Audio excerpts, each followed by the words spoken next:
Mahigit 7,000 isla. Ito ang biyayang ipinagkaloob sa Pilipinas. Mga islang nagtataglay ng di matatawarang ganda at saganang likas yaman. Kaya naman marami ang nabibighani at humahanga.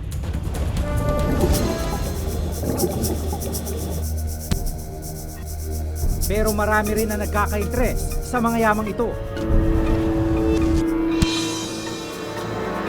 May katotohanan nga ba ang ilang likas yaman, kinakalakal at pinagkakakitaan?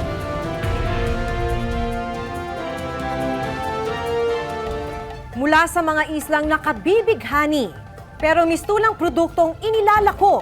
Mga kabundukan at kagubatang sagana sa yaman, pero minimina at kinakalbo. Hanggang sa pambihirang yaman na nasa ilalim ng karagatan. Ngayoy kinakalakal at pinagkakakitaan. Samahan niyo kami sa isang natatangay at makabuluhang paglalakbay. Mula Luzon, Visayas, Mindanao, tuklasin at siyasatin ang kalagayan at katotohanan sa likod ng ilang ipinagmamalaking likas yaman. Itong Pilipinas for Sale. Reporter's Notebook 7th Anniversary Special.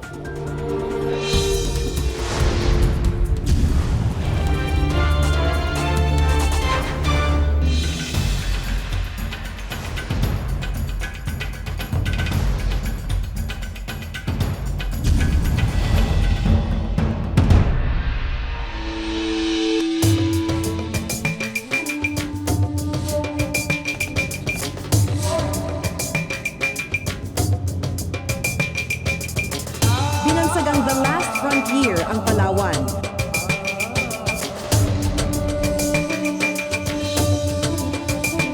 Mga islang hindi matatawaran ng kagandahan at likas yaman.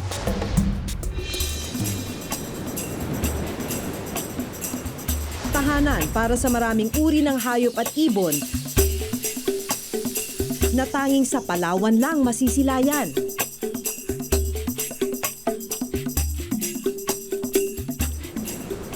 Binubuo ng mga isla ang Pilipinas, 7,100 islands nga raw. At halos 2,000 sa mga islang ito matatagpuan dito sa Palawan.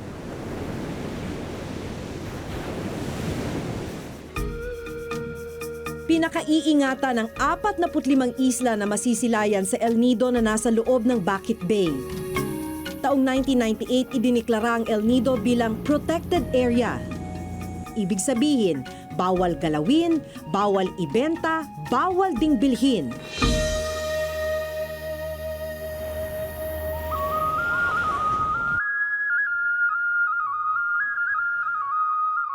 Pero tila taliwas ito sa aming natuklasan. Sa internet, nagkalat ang mga anunsyong lantarang naglalako sa ilang isla sa El Nido.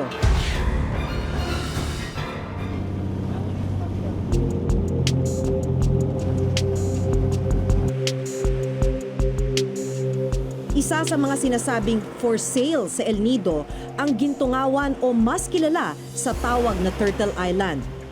Ayon sa advertisement, magandang tayuan ng resort ang isla. Isa itong Turtle Island sa mga nakita namin sa internet na ibinebentang isla. Ang halaga ng pagbebenta sa kanya ay 12.2 million pesos. Kilala ang 8 ektaryang isla bilang turtle breeding ground. Dito kasi nangingitlog ang mga pawikan na naninirahan sa Bakit Bay. Itinuturing din itong core zone o no activity zone. Ibig sabihin, walang kahit anong aktibidad o paggalaw ang maaaring gawin sa isla. Sa Barangay Bebeladan, nakilala ko ang nagpapakilalang may-ari daw ng isla, si Igmedio Dalabahan, kasalukuyang kapitan ng barangay. Ngunit itinanggi niyang ibinebenta niya ang Turtle Island. Pero alam niyo po na yung Turtle Island ay ina-advertise sa internet. Hindi ko alam. Pero kilala niyo po si Eddie. Yun yung nagro-broker. Broker, oo. Sabi ko, kung kaya niyong ibenta na may problema, nasa sa inyo. Nang kay. Ito ang certification. Walang titulong hawak si Mang Igmedio na magpapatunay na sa kanila ang Turtle Island. Ang tanging meron siya, tax declaration. Katibayan ng pagbabayad ng buwis para sa real property na pag-aari o inaangking pagmamay-ari ng isang tao. Gayunman, hindi ito katibayan ng pag-aari, kundi ang titulo. Ito naman po. Ayan. Sa maling paliwanag ng tao na yung tax declaration ay titulo or proof of ownership. No. It only proves that you are paying taxes on the land. Ngayon, ang pagkakamali ng local government, nag-i-issue sila ng tax declaration. Sa tax declaration na hawak niya, Pilipinas ang may-ari sa isla. Nakalagay dito ang kanyang pangalan bilang administrator o tagapangalaga. Hindi namin inaalis ang Republic of the Philippines as the owner of the land. But the occupant itself or the claimant is a private person. Ang aming i-issuean lang na direct sa sa private person ng tax declaration is the improvements na inintroduce niya sa area. Sa mga dokumentong aming nakalap, lumalabas na 2010 lang binigyan ng tax declaration si Igmedio. Hindi nila alam na merong batas, Section 84 ng Forestry Code, PD 705, na nagsasaad na hindi pwede ang municipal assessor o sino mang assessor, provincial assessor, city assessor, mag-issue ng tax declaration na walang certification galing sa Department of Environment na ito'y pwedeng mabenta. Aminadong nagbigay ng certification ng DENR pero hindi raw nakasaad na maaaring ibenta ang isla. Sinabi na nga dito unclassified public forest eh. Kaya alam naman nila yung batas. Pag timber lang ng classified public forest, hindi pwedeng i-tax declare. Ito, bukod sa Turtle Island, isa pang islang natuklasan naming ibinebenta rin ngayon sa internet, ang Guntao Island. Nahahati sa north at south ang Guntao. May lawak itong 150 hectares. Ang Guntao Island o mas kilala sa tawag na Twin Islands ang pinakamalaking isla dito sa El Nido. Ibinibenta ito sa halagang 82 million pesos. Base sa mga tax declaration na nakalap ng Reporter's Notebook, nakalagay din ang pangalan ni Mang Igmedio bilang deklaradong may-ari at hindi lang administrator sa ilang bahagi ng Guntao. Noong 2009, ang iba pang bahagi ng isla na dati ring nakapangalan sa kanya na isalin na rin sa ibang pangalan matapos daw itong maibenta gamit ang tax declaration. Pero sa tingin niyo po ba legal yung ownership ninyo ng Guntao at ng Turtle Island? Yun ang pagkakaalam ko kasi binigay na sa akin. Trabaho ng DNR, trabaho sa provincial assessor o kaya dito sa municipal assessor. Binigyan nila kami ng papel. So, ibig sabihin, yun ang pagkakaalam ko na pag binayaran mo ng isang lugar, sa'yo na. Pero ang mas lalo pang nakapagtataka, sa tax mapping na aming nakuha mula sa munisipyo ng El Nido, lumalabas na 31 individual ang binigyan ng tax declaration sa iba't ibang bahagi ng Guntao Island. 14 sa North Guntao, 17 naman sa South Guntao.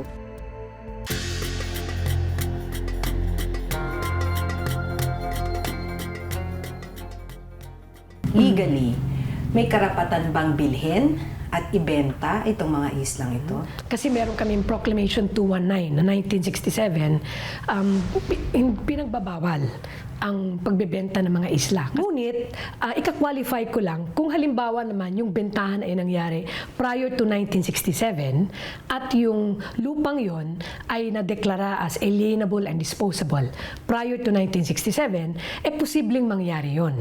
Ngunit, alam natin na ang Palawan, majority of Palawan is forest land and timberland.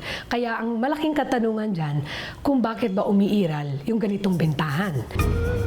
Kung fully survey ng buong Pilipinas at yung kadastro ng buong Pilipinas ay tapos, ay hindi na mangyayari yung mga ganyan. At hopefully, kayanin namin, subalit kami determinadong tapusin para maalis na yung mga ganyang problema. Batay sa Commonwealth Act 141 o Public Lands Act noong 1930, tanging agricultural land lang ang pwedeng gawing alienable and disposable. Ibig sabihin, maaari itong gawing commercial o kaya ay mapatituluhan. Gayunman, maaari nga raw ibenta ang alienable and disposable land, pero dapat titulado na ito. Ayaw nating mangyari na ibenta lang ng ibenta dahil may kapirasong papel. Issue sila ng issue ng tax declaration para makasingil sila ng buhis. At the same time, itong DNR naman, hindi sinasabi sa local governments na hindi nyo pwedeng gawin yan. Sanga-sanga raw ang dahilan ng talamak na bentahan ng isla sa Palawan.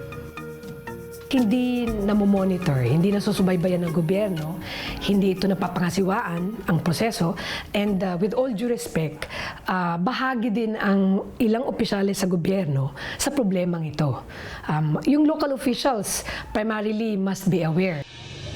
Free enterprise yan. Kung sino man yung may-ari ng tax declaration yan, hindi na nagpapaalam sa PCSD yan kung binibenta niya. Ngayon, kung meron namang buyer na acceptable sa kanya ang pagbili ng tax declaration, hindi naman nagpapaalam sa amin na bibili sila eh. Maya nabalitaan namin, nandyan na. Ngayon, lalapit sila at gusto nilang i-develop, ay sa kanila malalaman na, teka, ang dami palang requirements dito. Pero ang bentahan ng isla hindi lang sa Palawan nagaganap.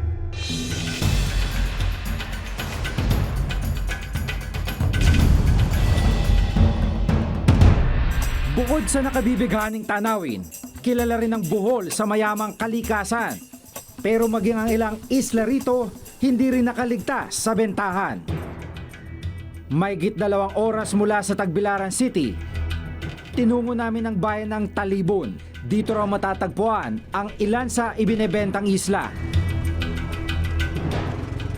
Sinamahan ako ni Julio Lim, nagpakilalang ahente sa ibinebentang isla ng Tambo.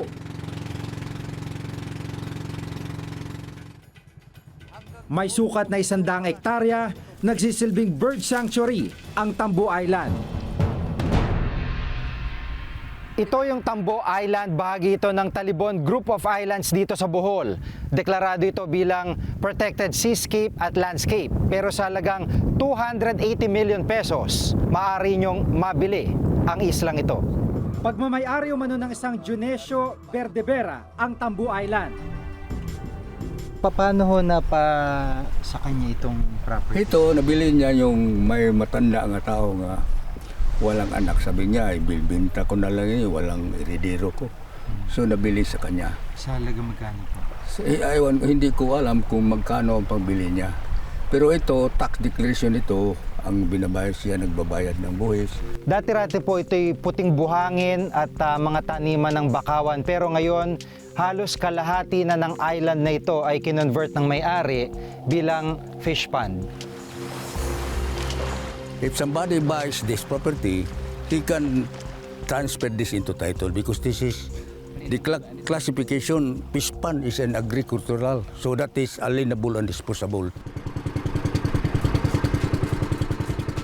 Bukod sa Tambo Island ay 2 pang islang binibenta dito sa Bohol. Kabilang na po dyan itong Banbanon Island na nagkakalaga po ng 90 million pesos at ganun din po yung islang yun na medyo malayo na yung Bansan Island sa kaparehong presyo din.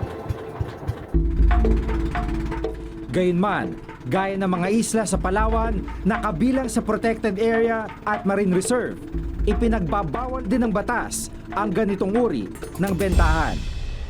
Ayon kay Senador Cheese Escudero, head ng Senate Committee on Environment, maaring masolusyonan ang ganitong bentahan kung maisa sa batas ang panukalang Land Administration Authority Bill. Dapat iisa na lamang ang uri ng titulong iniiso, iisang tanggapan lamang ang repository niyan para naman tumaas-taas na ngayon ang kumpiyansa ng ating mga kababayan sa titulo. Hindi lamang isla ang natuklasan naming ibinibenta, maging ang ilang yaman sa ilalim ng karagatan hindi nakaligtas sa bentahan.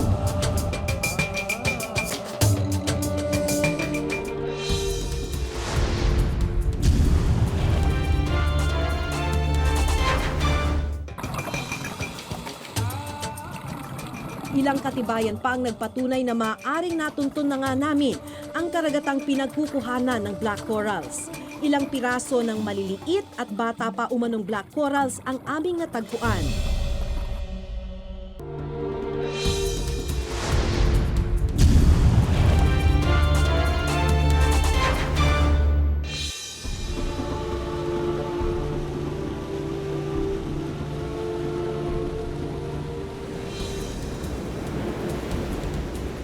Minsan nang binansagan bilang sentro ng marine biodiversity sa mundo ang Pilipinas dahil sa mayamang karagatan.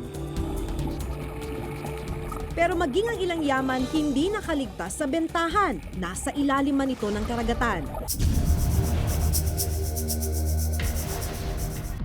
Ilang buwan na ang nakararaan ng masabat ang tone-toneladang black corals. Tinangkaraw ipuslit ang mga ito palabas ng bansa papuntang Amerika, China at ilang bansa sa Europa. Sa tindi at laki ng pinsala, tinawag ito bilang isa sa pinakamalalang paglapastangan or rape of the Philippine Oceans. Isa ang Pilipinas sa may pinakamayamang coral reef sa buong mundo.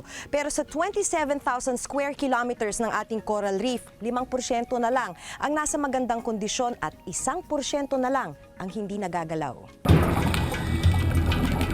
Anong bahagi nga ba ng ating karagatan nagmula ang ganito karaming corals na nasabat ng mga otoridad?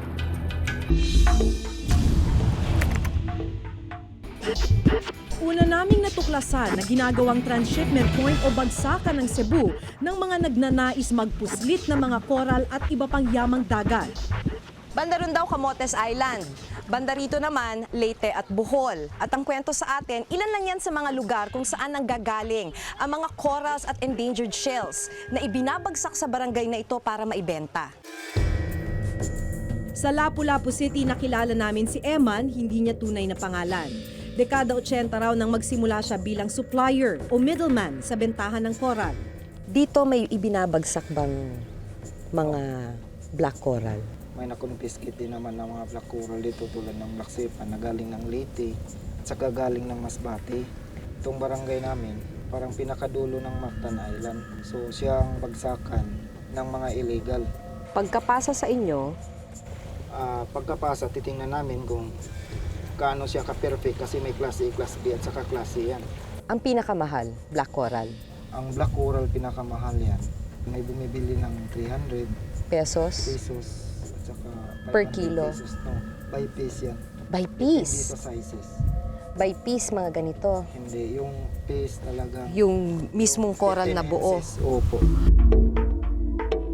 Nagiging mabili ang black coral dahil maaari itong gawing alahas at iba pang palamuti.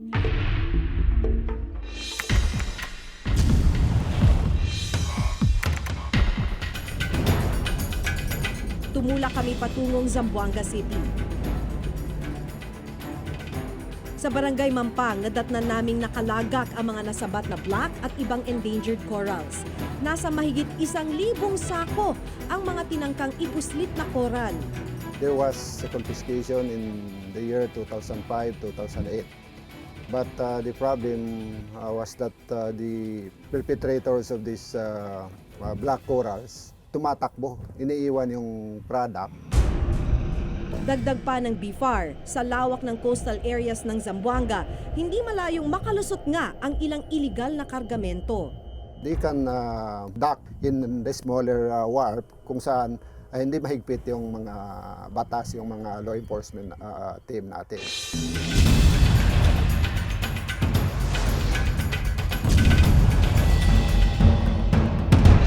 Isa sa itinuturong source o pinagmula ng mga black coral, ang isla ng Tawi-Tawi.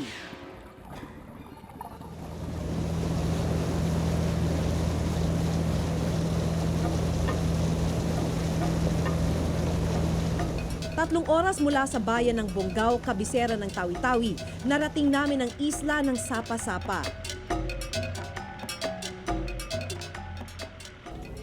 Ilang taon na ring naging pangunahing hanap buhay ng mga taga rito ang paninisid ng iba't ibang uri ng coral, kabilang na ang black at red coral, mga uri ng corals na parehong nasabat ng mga otoridad sa Zamboanga.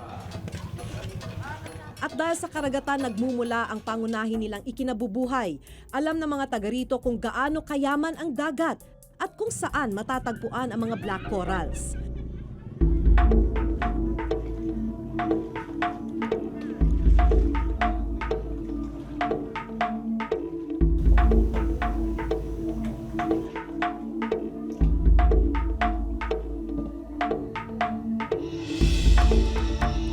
Dinala kami ng isang mangingisda sa bahagi ng dagat kung saan matatagpuan ang kinokolekta nilang corals.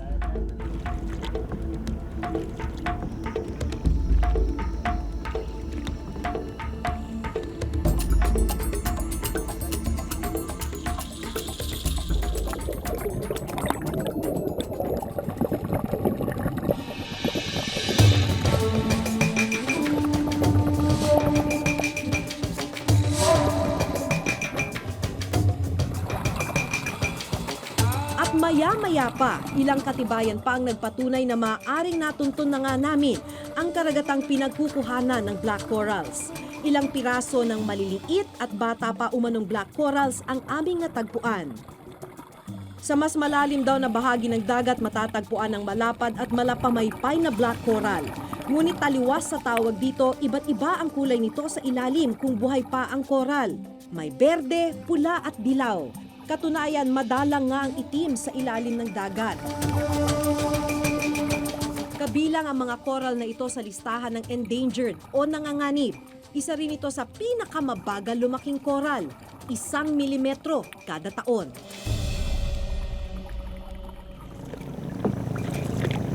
Hindi na mabilang ng mangingisdang si Albasil ang dami ng nasisid at nakolekta niyang black corals. Gamit lang daw ang kompresor, sinisisid niya ang pinakailalim na bahagi ng karagatan upang makuha ito. Pagka kami ba di kayo dalawa pa makaan may sintuan, nani na kami nga dyan kami mon. Ayon kay Albasil, binibili sa kanila mga black at red corals sa halagang 20 hanggang 25 pesos lamang kada kilo. Kumpara sa black corals, ang red corals ay nananatiling pula kahit na alisin ito sa tubig kaya mas mahal itong maibebenta. Yaro sab. So iya kay kanan tong kayati. Yaro bay tanda aku etam niya. Luar ano ko. Yaro bay binagbuhay kami kayati. Araw-araw daw nilang sinisisid ang ilalim ng dagat upang mangolekta ng corals. Aabot daw sa 15 bangka ang pumapalaot sa isang araw. Ang bawat bangka may 3 hanggang 4 na mangingisda. At ang bawat mangingisda naman mababa sa isang pikol o katumbas ng 100 kilo ang nakukolektang coral, depende pa sa linaw ng tubig. Kaya kung susumahin sa loob ng 10 araw, maaaring makakolekta daw si Albasil ng 10 pikol na katumbas naman ng halos ng 1 tonelada ng black at red corals. Ngunit matagal na raw tumigil sa pagsisisid ng black coral ang mga taga Sapa-Sapa. Itong black coral na pagkuha nila, sir, nag-umpisa ito ng mga 2003. Nalaman nila na itong black corals o kaya red corals binibili. Pag may nakita sila, sir, pinupulot na nila kasi binibili. So ang ginagawa nila daily, kukuha hanggang sa marami bago ibenta. Labag sa Republic Act 9147 o ang Wildlife Resources Conservation and Protection Act at sa Fisheries Code ang pangunguha at pagbebenta ng lahat ng uri ng corals. Bukod kasi sa wala nang bumibili, nalaman nilang illegal pala ito dahil sa nasabat na mga coral sa Zamboanga. Pinagsabihan namin yan kasi hinuhuli. Huwag kayong kukuha niyan. Pag may makita kami kumukuha kayo, uhuliin namin kayo. Ipahuli namin kayo sa pulis o kaya sa mga BFAR personnel. Binabawalan nila namin. Aminado ang mga kinauukulan, ang kawalan pa rin ng sapat na tauhang magbabantay sa ating karagatan, ang isang ugat ng problema. Alam mo naman, kunti lang kami dito sa Tawi-Tawi. Only just 16 personnel covering the 11 municipalities. And alam ninyo, kung nakita ninyo kung kaanong kadistansya ang Bungaw to other municipality. Maaring henerasyon na ang bibilangin para mapalitan ang mga nasirang yaman ng ating karagatan. Pero hindi pa raw huli para paigtingin ang pagpapatupad at pagsunod sa batas upang ito ay mapangalagaan. Hindi natatapos sa mga isla at sa karagatan ang epekto ng tila kawalan ng sapat na pagbabantay ng pamahalaan. Dahil ang ilang kabundukan, unti-unti na ring nawawala sa atin.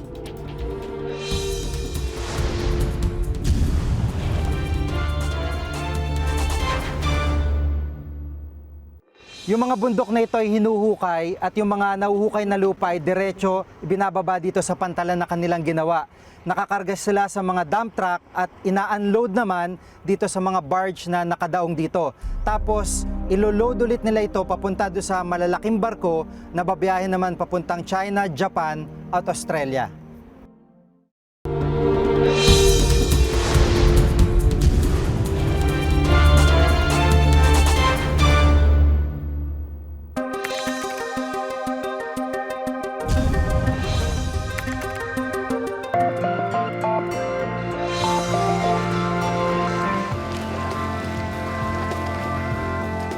Hindi magpapauli ang yamang mineral ng ating mga kabundukan. Sa buong mundo, pangatlong Pilipinas sa ginto, pang-apat sa copper, at pang-lima pagdating sa nickel. Dahil sa mga nakatagong yamang ito, may mga nagkaka-interest na ito'y bungkalin, ikalakal, at pagkakitaan.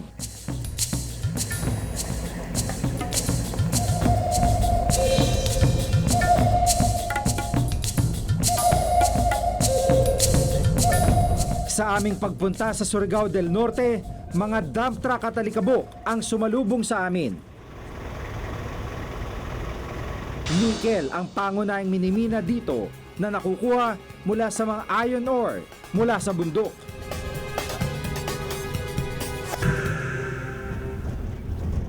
Iron Mountain ang tawag sa mga kabundukang ito dahil isa ito sa may pinakamaraming iron deposits hindi lang sa Pilipinas kundi pati na sa buong Asya.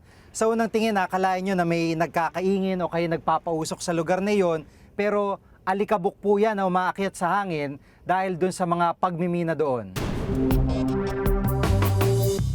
Yung mga bundok na ito ay hinuhukay at yung mga nahuhukay na lupa ay diretso ibinababa dito sa pantalan na kanilang ginawa. Nakakarga sila sa mga dump truck at ina-unload naman dito sa mga barge na nakadaong dito. Tapos ilo-load ulit nila ito papunta doon sa malalaking barko na babiyahe naman papuntang China, Japan at Australia. Isa lamang kasi ang processing plant ang nickel sa buong bansa na matatagpuan sa Palawan. Kaya mga nakukuhang mineral inilalabas ng Pilipinas para sa ibang bansa iproseso. At sa laki nga po ng operasyon sa lugar na ito, ang dating bundok na nakikita nyo dito sa aking likuran ay halos mapatag na ngayon. Taong 1995, nang maisa batas ang Philippine Mining Act, itinatakda nito ang polusiya na bukas ang bansa para sa pagmimina. Sa pamamagitan ng mga mineral agreement na iginawad ng pamahalaan sa mga mining companies, binibigyang karapatang minahin at pangalagaan ang mga lugar na itinakda sa kanila. 25 taon nang itinatagal ng permit na ito na maaari ring i-renew sa susunod pang 25 taon. Sa kasalukuyan, humigit kumulang 400 mining agreements ang binigyang permiso ng pamahalaan. Pero ang pinatag na bundok na ito, bahagi lamang ng mas nakakapanlumo pang pagkasira. Maging ang karagatan, namumula sa putik na dulot ng mga lupang tinatangay ng mga minahan. Mistulang luha mula sa mga sugat na tinamo ng kabundukan. At ang hinagpis na ito, dumaloy na rin maging sa kabuhayan ng pamayanan. Sa Barangay Urbistondo, sa Claver, Surigao del Norte, baka sa kanila kabuhayan ang mga laterite na dulot ng mga minahan. Dati po, gaano kaganda ho itong lugar niya dati? Maganda. Noon dati maganda. Puti ang balas. Ngayon, naging pula na. At saka, hindi na magamit sa ngayon itong dagat. Maputik na. Dati ito ganyan. Kasi dito ra kami mangita na magkuha ng mga isda, mga sales. Pero ngayon, naman namin, kitang-kita na ninyo kung mayroon pa ba mabubuhay dito. Dating white sand ang kinatatayuan kong ito dito sa Urbistondo, Claver, Surigao del Norte. Pero sa nakikita nyo po ay puro putik na itong lugar na ito at hanggang sa maabot ng inyong tanaw. Bagamat itinuturing po itong bahagi ng isang marine sanctuary dati, ito na naging itsura ngayon dahil sa walang habas na pagmimina at pagdausdos ng mga putik mula sa kabundukan.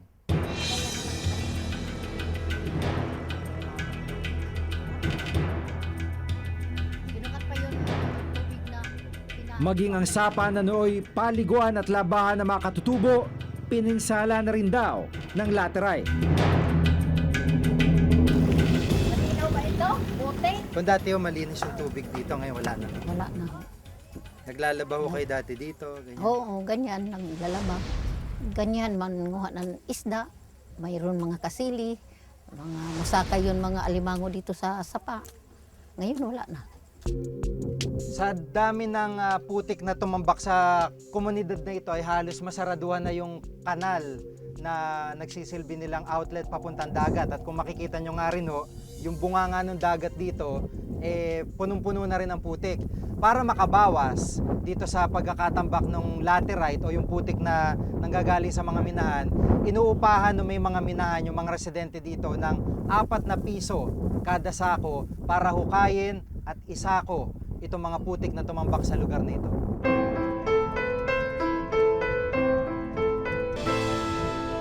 Nang ipakita namin kay Presidential Advisor on Environmental Protection, Nereus Acosta, ang video ng mining operation sa Surigao del Norte sa bayan ng Claver. Oh my God, ano yan?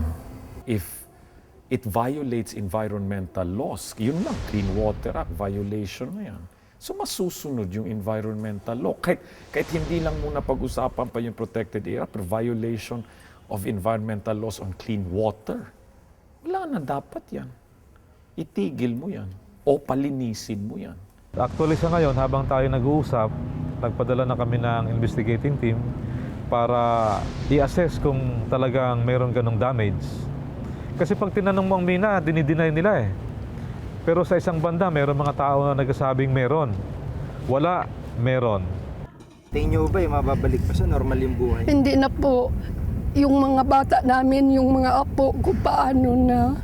Hindi ko matiis magtingin nito. Hindi na kami nabuhay ng madali. Sinabi namin sa mga tao na nandyan sa gobyerno, na paano naman kami dito? Wala naman sa amin na awa. Pero tulad ng mga putik sa kanilang mga ilog at karagatan, ang banta ng pagmimina dumaloy na rin sa kabilang bayan, kabilang na sa ilang protected area.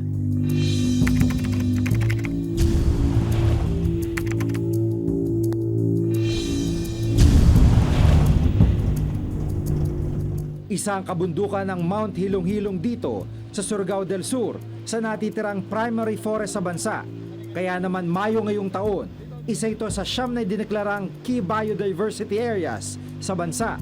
Naiproklama na rin ang 40,000 hektarya nito noong 2009 bilang isang protected watershed forest reserve. Sa kabila ng Presidential Proclamation 1747 na nagdedeklara sa lugar na ito bilang isang watershed protected area, ay patuloy pa rin ang pagmimina. At isa nga po sa patunay ay yung bahagi ng bundok na iyon na malaki na ang nakakalbo. 5 irrigation system ang tatamaan ng mina kung magpapatuloy ito.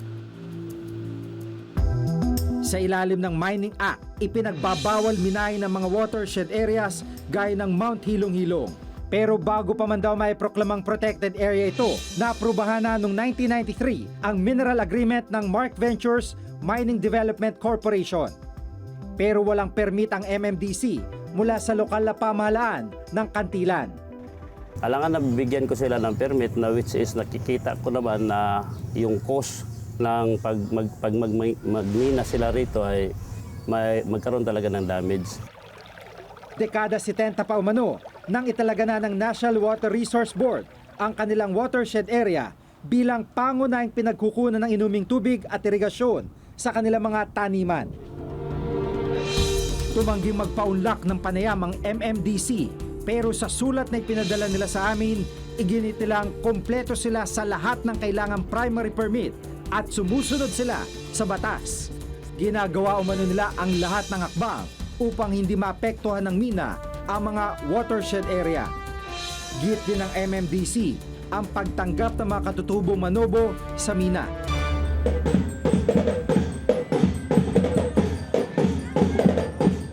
Nabuta naming nagdiriwang ng kapistahan ang barangay Kabangahan, Kantilan sa Surigao del Sur. Sa barangay na ito, matatagpuan ang mining site ng Mark Ventures Mining Development Corporation o MMDC. Katunayan, ang pondong ginamit sa pista galing mismo sa kumpanya. Dahil sa iba pang serbisyong binibigay sa kanila ng kumpanya, pinili nilang tanggapin ang operasyon ng minahan. Katulad nitong school namin, noon 4 na grade lang. Pero pagpasok ng mina, may high school na. Saka may mga guro na binigyan ng sahod ng may-ari. Malaking tulong daw sa kanilang kabuhayan ang pagkakaroon ng minahan sa kanilang lugar. Kapit sa patalim na talaga, sa pagpayag nila. Ano ang mga livelihood na ibigay na sa gobyerno sa amin doon? Ngayon, ang sabi ng mga katutubo, ang mina nakagbigay natin ng trabaho. Nakita ko talaga na hindi ko talaga susihin yung mga katutubo ngayon na talagang walang-wala. Sa kabila ng pagtanggap ng ilang katutubo, patuloy pa rin itong tinututulan ng ilang mamamayan ng Kantilan. So it seems that we are selling our own territory even. This is about our food. This is about our water. This is about our lives. Noong nakarang Nobyembre, isang Temporary Environmental Protection Order o TEPO ang inilabas ng korte para ipatigil pansamantala ang operasyon ng minahan. Pero ayon na rin sa sulat na ipinadala ng MMDC sa amin, patuloy ang kanilang operasyon. Binigyan natin ng direktiba yung ating regional office sa Caraga, si Director Insomo, na sundin yung TEPO. Ngayon, kung habang nag-uusap tayo ay nag-ooperate sila, malaman natin kung talagang effective na ang TEPO, effective pa rin ang TEPO o hindi na. Sa ilalim din kasi ng Proclamation 1747, anumang kontratang naaprobahan bagong proklamasyon mananatiling epektibo hanggang sa nakatakdang pagtatapos nito. Kaya sa tunggalian ng mga batas na ito, malaking tanong kung ano na nga ba ang dapat masunod at kung kaninong interes ang dapat manaig. Bakit mahirap intindihin ng pamahalaan? When a people says no, that means no. And so therefore mining should not proceed. Ini-invoke parate national interest. But I ask, whose nation are we talking about? Kaya nga ang sinasabi ni Pangulo at ang administrasyong ito ay linawin na kung saan na yung protected at may delineation na ng mga boundaries na yun, ay kahit sabihin mo pang heavily mineralized yan, no touch yan. Ipapatigil po ba ng administrasyon kung sakaling ito ay protected? Yes. Daang bilyong pisong industriya ng mina sa bansa. Pero kung susuriin, halos barya lamang daw ang nakukuha ng pamahalaan mula sa industriya ng mina. Sa katunayan, ayon sa DNR, sa mahigit 144 na bilyong pisong kita ng mining noong nakaraang taon, 13 milyong piso lamang ang buwis na kinita. Napakaraming incentives, napakaraming perks ang mga mining companies para maengganyo silang pumunta rito. At dahil doon, hindi na naging matimbang. Yung kanilang kinukuha at kinikita ay napakalaki, pero yung dapat na ibinibigay sa gobyerno o nakukolekta niya ay hindi na nakolekta dahil doon sa fundamental flow na yon ng perks na ibinigay sa mga mining companies. Tama kayo. Binibenta mo ng resources natin ng hindi tama. Kulang. Ika nga, kulang. Ang point ko is, sabi nga nila, the mining industry is robust. Ang problema mo, asa naman ang share ng gobyerno? Mapaisla, karagatan, o kabundukan, hindi may kakailang malaki na naging epekto ng maling gawin ng tao sa mga likas yaman para lang kumita. Sapat ba ang proteksyon na ibinibigay ng batas para sa ating kalikasan? Kulang pa rin, pero ang mas malaking pagkukulang, Karen, pagpapatupad ng batas. Alam mo nga, masakit minsan kapag dineklara mong protected ang isang area, mas nauubos pa yung mga puno ron. Dahil wala na nagbabantay, wala nang nagmamalasakit, at wala naman tayong pera para padamihin. Sustainable development is a major challenge to governance. And we are facing the challenge. At kami, kung po pwede, we will never allow development at expense of environment. Marahil kailangan ng pagunlad upang matugunan ang pangangailangan ng mamamayan. Pero mahalaga rin na masigurong maprotektahan ang mga likas yamang na una na nating nadatnan. Dahil baka dumating ang araw na ang mga kinita nating pakinabang hindi matumbasan ang paniningil ng kalikasan. Ako si Maki Pulido. Ako si Jigo Manikad at itong nakatala sa aming Reporter's Notebook.